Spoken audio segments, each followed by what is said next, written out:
Morning po. Magta-try po ako ng sisig today. Ito pong sisig na 'to, binili po 'to sa OSave.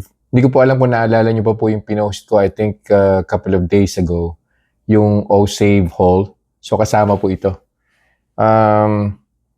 Dinagdagan lang po 'to ng sibuyas and 1 piece ng egg. Tapos, pinabayaan lang po siya na uminit sa frying pan. So, kumuha na po pala ako ng baseline blood sugar, 99 po currently. Kainin ko po 'to, babalik po ako after 2 hours and we'll see kung may gagawin po ba 'to sa blood sugar ko.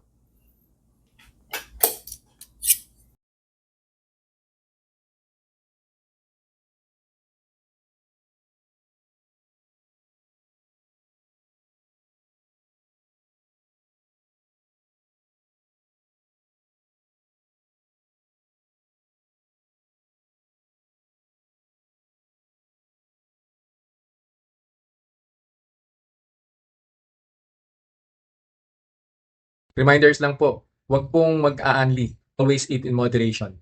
Di po ako doktor, so whenever in doubt, konsulta po kayo sa doktor ninyo.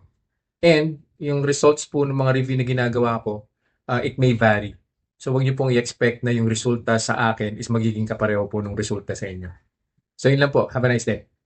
Conclusion na po dun sa sisig na kinain ko 2 hours ago. So nag-start po yung blood sugar ko, 99. On the first hour, umakyat po kaagad siya, nag-133. Akala ko yun na rin po yung peak 133. Pero after 30 minutes, nag-144 pa po siya. Pero yung 144, yan na rin po yung peak blood sugar level. And then on the second hour, bumaba po siya, kaya lang bahagya lang, 140 po yung final blood sugar reading po natin. Yan po yung problema eh. Pagka commercialized po yung food na kinakain po natin. No? This is considered processed kasi marami na pong pinagdaanan yan eh. And I'm pretty sure meron pong kasamang extender yan. Ganyan po talaga pag processed or commercialized na mga pagkain.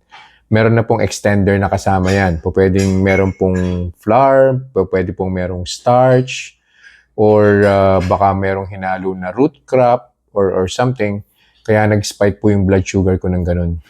Pangalawa, hindi na po ako nag-take ng maintenance meds. No? Siguro kung meron akong maintenance meds, baka kahit papano, na-suppress po niya yan, na-minimize po niya. Hindi po aabot ng 144 yung blood sugar increase or blood sugar spike.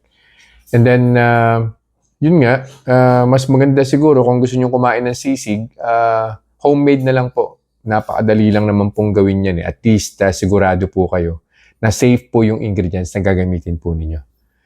So yun lang po for this review. I'll see you guys in the next vlog. Bye-bye.